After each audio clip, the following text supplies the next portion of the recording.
우리가 살아가는 세상 가운데는 계절이 있습니다.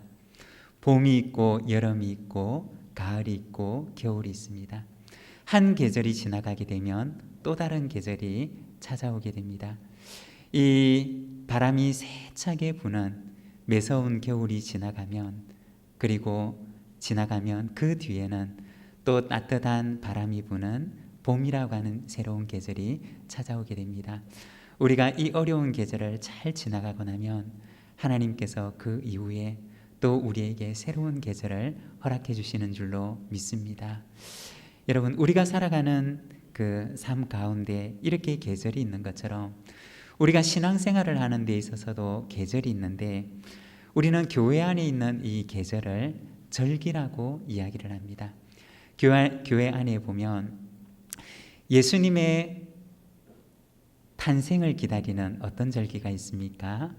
대림절과 성탄절이 있고, 그리고 예수님의 십자가를 묵상하는 사순절과 그리고 부활절이 있습니다. 그리고 그 부활 후에는 또 오순절과 성령 강림절이라고 하는 절기가 있습니다. 지난주 수요일부터 교회는 사순절이라고 하는 절기를 시작하게 되었습니다. 오늘은 우리가 처음으로 맞이하는 바로 사순절 첫 번째 주일입니다. 여러분, 이 사순절이라고 하는 기간은 우리가 예수님의 십자가의 의미를 묵상하고 그리고 예수님의 부활을 묵상하는 그러한 시간입니다. 예수님의 십자가와 부활의 의미를 묵상하면서 우리 속에 부활의 능력을, 우리 속에 그 십자가의 사랑을 깊이 깨닫는 그러한 시간들이 되시기를 바랍니다. 예수님의 생애 가운데 가장 중요한 세 가지 사건을 이야기하자면 바로 예수님의 성육신, 그리고 예수님의 십자가, 그리고 예수님의 부활이라고 이야기할 수가 있을 것입니다. 우리가 여기에서 예수님의 십자가와 부활에 대해서 우리가 잠깐 생각을 해보면, 예수님의 십자가라고 하는 것은 우리 인간의 마음속에 왜라고 하는 질문을 던져주게 됩니다. 우리가 누가복음 23장에 보면 예수님의 십자가와 그리고 그와 함께 달렸던 그 강도들의 죽음에 대해서 이야기를 하는데, 누가복음 23장 39절에서 43절 말씀을 보게 되면 이렇게 말씀을 합니다. 달린 행악자 중 하나는 비방하여 이르되 내가 그리스도가 아니냐, 너와 우리를 구원하라 하되, 하나는 그 사람을 꾸짖어 이르되 내가 동일한 정죄를 받고서도 하나님을 두려워하지 아니하느냐, 우리는 우리가 행한 일에 당연한 보응을 받는 것이니 이에 당연하거니와 이 사람이 행한 것은 옳지 않은 것이 없느니라 하고, 이르되 예수여, 당신의 나라에 임하실 때 나를 기억하소서 하니, 예수께서 이르시되 내가 진실로 내게 이르노니 오늘 내가 나와 함께 낙원에 있으리라 하시니라. 이 누가복음 23장에 보면 예수님과 함께 십자가에 달렸던 행악자들의 이야기를 보여주는데, 한 사람은 예수님을 향하여서 말하기를 너와 나를 구원하라고 얘기를 합니다. 예수님이 당한 일과 자신이 당한 일에 대한 분노와 화로 인해서 예수님을 향하여서 자신의 인생에 대한 분노를 그대로 표출합니다. 그렇지만 또 다른 편에 있는 강도는 그 첫 번째 강도를 향하여서 말하기를 우리는 우리가 행한 것에 상당한 보응을 받는 것이니 당연한 것이지만, 그러나 이 사람이 행한 것에는 옳지 않은 것이 없느니라고 얘기를 하면서 예수님의 그 죽음에 대해서, 그 옳은 죽음에 대해서 이야기를 합니다. 이 두 번째 강도의 말 속에는 한 가지 물음이 담겨져 있는데, 그것은 바로 왜 당신이 우리와 함께 이렇게 십자가에 못 박혀 죽는 것입니까? 라고 하는 물음이 담겨 있습니다. 우리가 이렇게 죽는 것은 우리가 행한 일에 상당한 보응을 받는 것이니 당연하지만, 당신은 왜 우리와 함께 이렇게 십자가에 달려 죽는 것입니까? 라고 하는 그 물음이 바로 이 강도의 말 속에는 담겨져 있습니다. 여러분, 십자가는 바로 우리에게 이와 같은 물음을 제기합니다. 이 강도가 예수님의 십자가를 바라보고 제기했던 그 물음은 모든 인류가 십자가를 바라보는 물음이며, 예수님의 십자가의 복음이 전해지는 곳마다 모든 사람이 십자가를 향해서 가지게 되는 물음입니다. 이 강도가 가졌던 그 물음은 바로 하나님께서 우리 모든 사람을 향하여서 던지는 물음입니다. 왜 예수님께서 옳지 않은 것을 행한 것이 없는 예수님께서 왜 십자가에 달려 죽으셨는가? 라고 하는 그 물음을 하나님께서는 오늘도 우리에게 던지시는 것입니다. 그리고 만일에 부활이 없었다면, 예수님의 부활이 없었다면 우리는 그 예수님의 십자가의 의미를 결코 알 수가 없었을 것입니다. 우리가 읽고 있는 복음서, 우리가 읽게 되는 서신서, 우리가 보게 되는 이 신약 성경의 이야기들은 바로 예수 그리스도의 부활이라고 하는 그 렌즈를 통해서 십자가의 사건을 바라보는 것입니다. 우리는 부활이라고 하는 그 렌즈가 없이는 결코 예수님의 십자가의 의미를 바르게 알 수가 없다는 것입니다. 만일에 부활이 없었다면 어떻게 되었을까요? 부활이 없었다면 예수님의 죽음은 단지 어떤 한 사람, 의로운 어떤 한 사람의 억울한 죽음에 불과했을 것입니다. 부활이 없었다면 예수님의 그 죽음은 한 선지자의 순교로만 인식되었을 것입니다. 부활이 없었다면 아무도 그 십자가의 의미에 대해서 묻지 않았을 것입니다. 부활이 없었다면 우리는 그 십자가의 의미를 바르게 알 수가 없었을 것입니다. 그렇지만 그리스도의 부활이라고 하는 사건은 모든 사람들의 가슴 속에 왜 예수님께서 십자가에 달리셔야 했는가를 묻게 되었던 것입니다. 그 십자가 속에 담겨져 있는 하나님의 사랑이 어떤 것인가를 우리는 부활을 통해서 알게 되었던 것입니다. 우리는 부활을 통해서 모든 죄인을 향한 하나님의 용서의 선포를 우리는 비로소 알게 됩니다. 부활이라고 하는 것은 무엇이냐? 바로 십자가 속에서 나타난 하나님의 사랑과 그리고 모든 죄인을 향한 하나님의 용서의 선포, 그것이 바로 부활이라고 하는 것입니다. 죄인을 용납하셨다는 하나님의 선포, 내가 죄인을 용서하노라고 하는 하나님의 용서의 선포가, 하나님께서 죄인을 용납하신 그 용납하심의 선포가 바로 이 부활을 통해서 나타나는 것입니다. 여러분, 그리스도의 죽으심과 함께 우리가 함께 죽는 것처럼 그리스도의 부활과 함께 하나님께서 우리를 다시 일으켜 세우시는 줄로 믿습니다. 부활 속에는 바로 모든 죄인을 향한 하나님의 용납하심의 선포가 있는 줄로 믿습니다.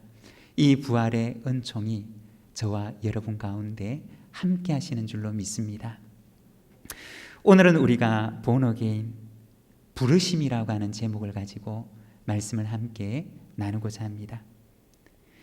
오늘 우리가 읽은 이 본문의 말씀 가운데는 예수님의 십자가 앞에 서 있는 인간의 세 가지 반응에 대해서 말씀을 해줍니다.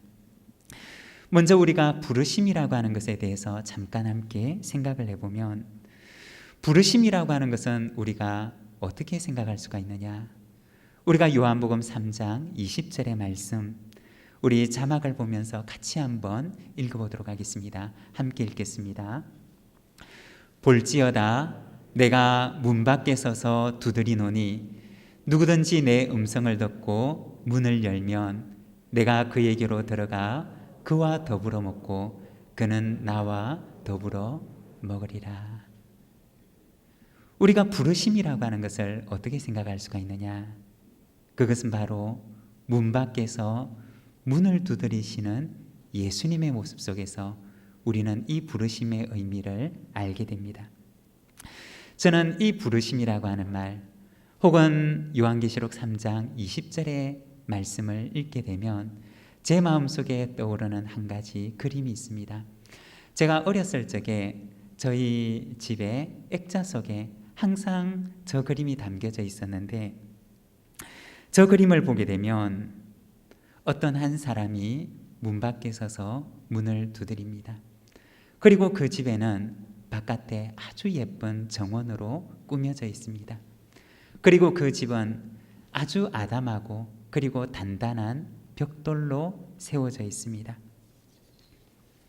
그리고 거기에는 예쁜 나무문이 있는데 아주 단단하게 생긴 나무문이 안으로부터 굳게 잠겨져 있습니다.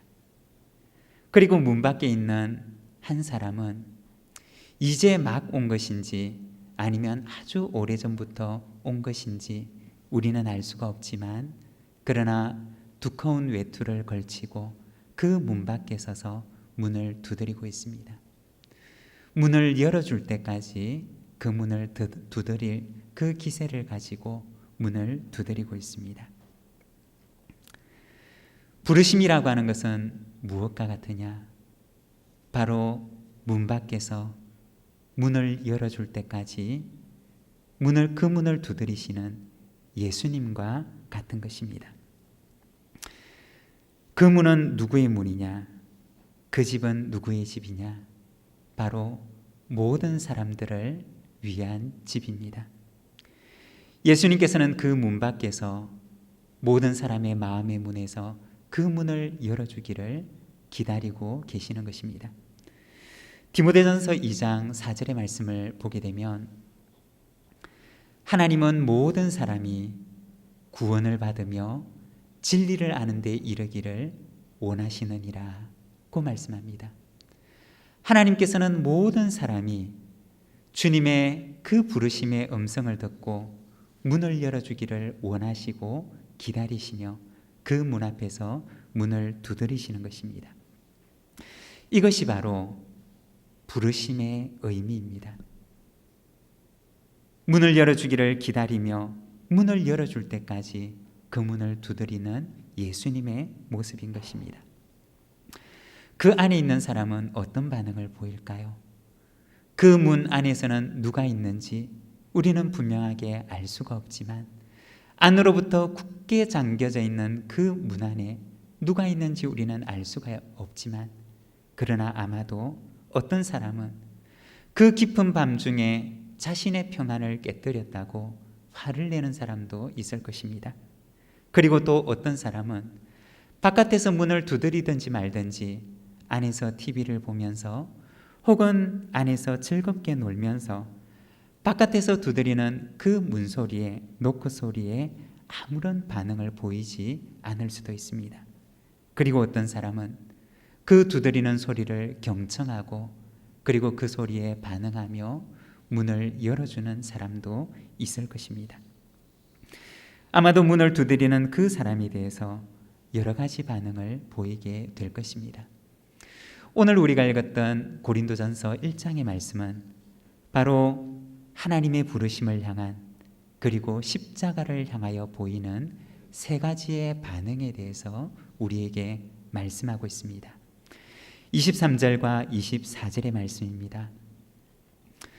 우리는 십자가에 못 박힌 그리스도를 전하니 유대인에게는 거리끼는 것이요 이방인에게는 미련한 것이로되 오직 부르심을 받은 자들에게는 유대인이나 헬라인이나 그리스도는 하나님의 능력이요 하나님의 지혜니라. 여기에 보게 되면 바로 그리스도의 십자가를 향한 세 가지의 반응을 보여주는데, 먼저 첫 번째 반응은 바로 거절의 반응입니다. 그리스도의 십자가와 연합하는 것에 대한 거절의 반응입니다. 23절의 말씀을 보게 되면 유대인에게는 거리끼는 것이요 라고 말합니다.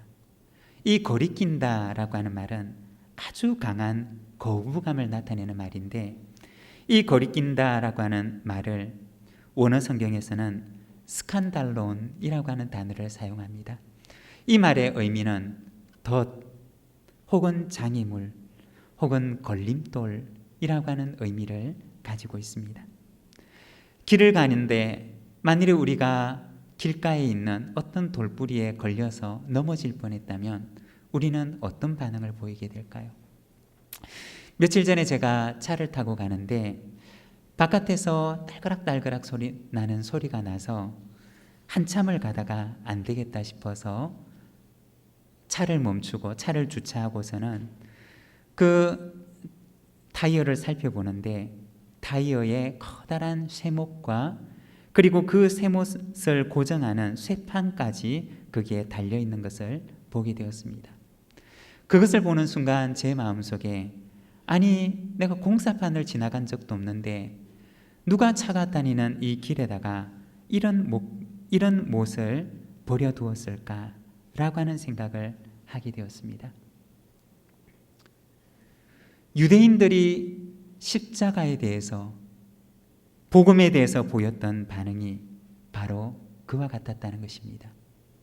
누가 내 길을 방해하고 누가 나를 걸려 넘어지게 하려고 이렇게 걸림돌을 놓아두었는가 라고 하는 것이었습니다. 그들은 십자가에 대해서 강한 거부감을 나타내었고, 그들은 예수님에 대해서 강한 거부감 속에 예수님을 심지어는 죽음에까지 내어모는 바로 그러한 일을 저지르게 됩니다. 왜 그렇게 했느냐? 그들은 예수님과 예수님의 십자가를 그들의 인생의 걸림돌로 생각했기 때문이었습니다. 잘 가는 그들의 인생길에 마치 타이어 속에 박혀져 있는 커다란 쇠목 같은 존재로 그들은 예수님의 십자가를 받아들였던 것입니다.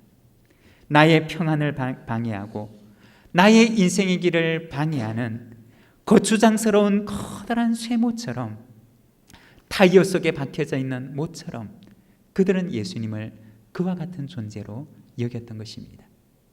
그래서 그들은 예수님을 향하여서 거절하고 거부하며 예수님에 대해서 그들은 치를 떨면서 이 예수님을 거절합니다.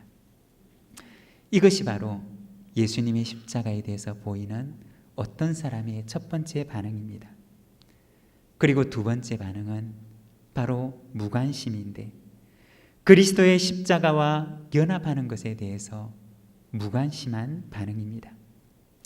23절에 보면 이방인에게는 미련한 것이로되 라고 말씀을 합니다.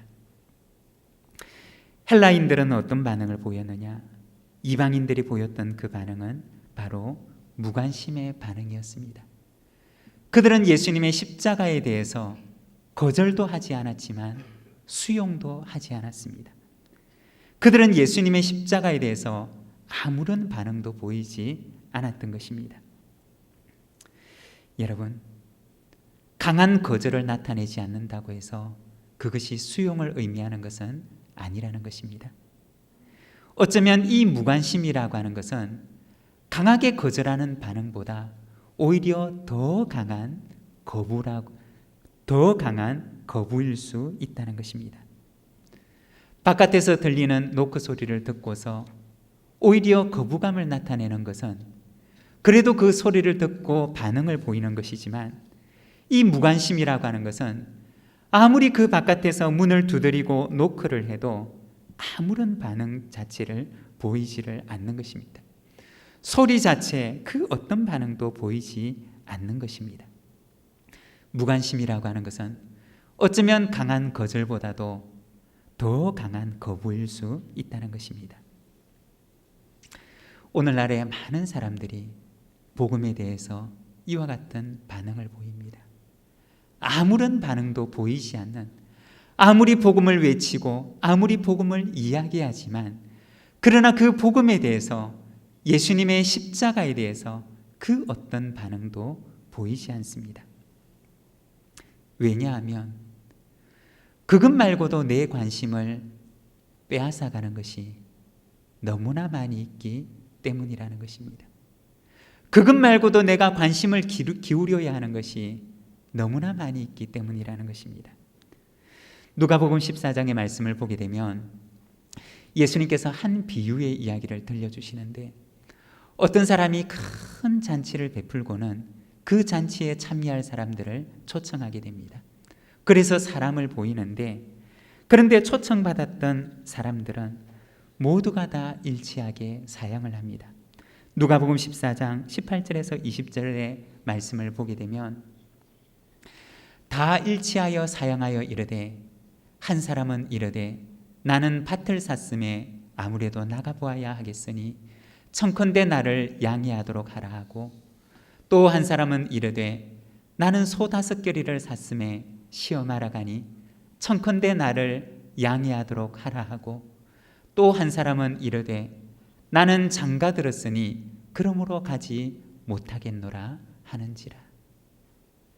잔치를 벌여놓고 사람들을 초청하지만 그러나 그들은 모두가 다 나를 양해하라고 얘기를 하면서 나는 소를 샀으니, 나는 밭을 샀으니, 나는 장가 갔으니 그 잔치에 참여하지 못하겠노라고 얘기를 합니다.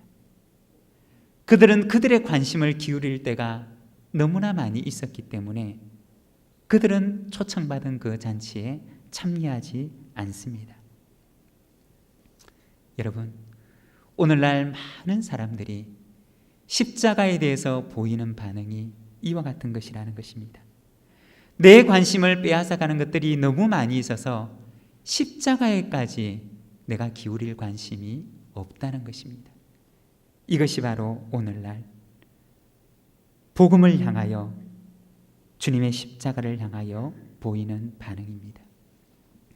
사랑하는 여러분, 오늘 우리는 어떻습니까? 우리는 복음에 대해서, 하나님의 나라에 대해서 어떠한 반응을 보이며 살아가십니까? 우리도 역시 이 사람들처럼 내가 관심을 기울여야 될 것이 너무나 많이 있어서 십자가와 복음과 하나님의 나라에 대해서는 내가 마음을 줄 수 있는 여지가 없지는 않으십니까? 언젠가 어떤 분의 글을 본 적이 있는데, 그 글의 제목이 하나님은 3등입니다 라고 하는 제목입니다. 그 글에 보면 그분이 말하기를, 하나님께는 내가 언제나 1등이었는데 그런데 나에게 있어서 하나님은 언제나 3등이었다는 것입니다. 내가 지나온 삶을 돌아보면 하나님은 언제나 나를 1등으로 생각해 주셨지만 그러나 나는 언제나 하나님을 3등으로 여기며 살았다는 것입니다. 하나님께서는 나를 최고로 생각하며 나를 언제나 1등으로 대해 주시며 심지어는 나를 위해서 자신의 사랑하는 독생자까지 내어주셨지만 그러나 우리의 인생은 언제나 하나님을 1등 다음에 2등 다음에 3등으로 두었다는 것입니다. 내가 하고 싶은 일, 내가 해야 될 일 먼저 하고, 그러고 나서 여력이 있으면 그제서야 돌아보는 하나님은 언제나 3등이었다는 것입니다. 사랑하는 여러분, 우리의 인생은 어떠합니까? 십자가와 복음과 하나님의 나라가 언제나 내 인생에 있어서는 3등이지 않으십니까? 예수님은 당신의 독생자를 내어주시기까지 나를 1등으로 생각하셨지만 나는 언제나 주님을 3등으로 모시며 살아가지는 않으십니까? 예수님의 십자가에 대해서 보였던 두 번째 반응은 바로 무관심의 반응이었습니다. 그리고 세 번째는 수용의 반응입니다. 그리스도의 십자가와 연합하는 것을 수용하는 반응입니다. 24절의 말씀을 보면 오직 부르심을 받은 자들에게는 유대인이나 헬라인이나 그리스도는 하나님의 능력이요 하나님의 지혜니라고 말씀을 합니다. 어떤 사람에게 그리스도의 십자가는 거리끼는 것입니다. 어떤 사람에게 그리스도의 십자가는 미련한 것입니다. 그러나 또 어떤 사람에게 그리스도의 십자가는 하나님의 지혜가 되고 하나님의 능력이 되는 것입니다. 어떤 사람은 이 십자가를 자신의 인생에 있어서 타이어에 박힌 목과 같다고 생각을 하고, 어떤 사람은 그리스도의 십자가를 내 인생에 아무런 쓸모가 없는, 가치가 없는 그러한 무관심의 대상이라고 생각을 하지만, 그러나 또 어떤 사람에게 있어서 그리스도의 십자가는 하나님의 지혜이고 하나님의 능력이라는 것입니다. 언젠가 어떤 집사님의 이야기를 들은 적이 있습니다. 이 집사님은 두 부부가 함께 학교 선생님으로 봉직하셨던 분이셨습니다. 그런데 어느 날 국어 선생님으로 계셨던 그 부인 집사님께서 유방암에 걸리게 되었습니다. 수술을 하고 건강이 회복되는 듯 했지만, 그러나 그 암은 이분의 다른 장기로 옮겨가기 시작했습니다. 마지막에는 폐까지 전이가 되어서 이제는 손쓸 수 없는 상황이 되었는데, 그 마지막 투병의 과정을 부인과 함께 보내는데, 그 아내의 투병의 과정을 지켜보면서 너무나 힘들어하는 그 남편에게 아내 되시는 집사님께서 마지막 임종 전에 그 중환자실에서 남편에게 그렇게 얘기를 하시더랍니다. 여보, 괜찮아요. 여보, 너무 힘들어하지 말아요. 그리고 우리 부활의 아침에 다시 만날 거잖아요 라고 얘기를 하더랍니다.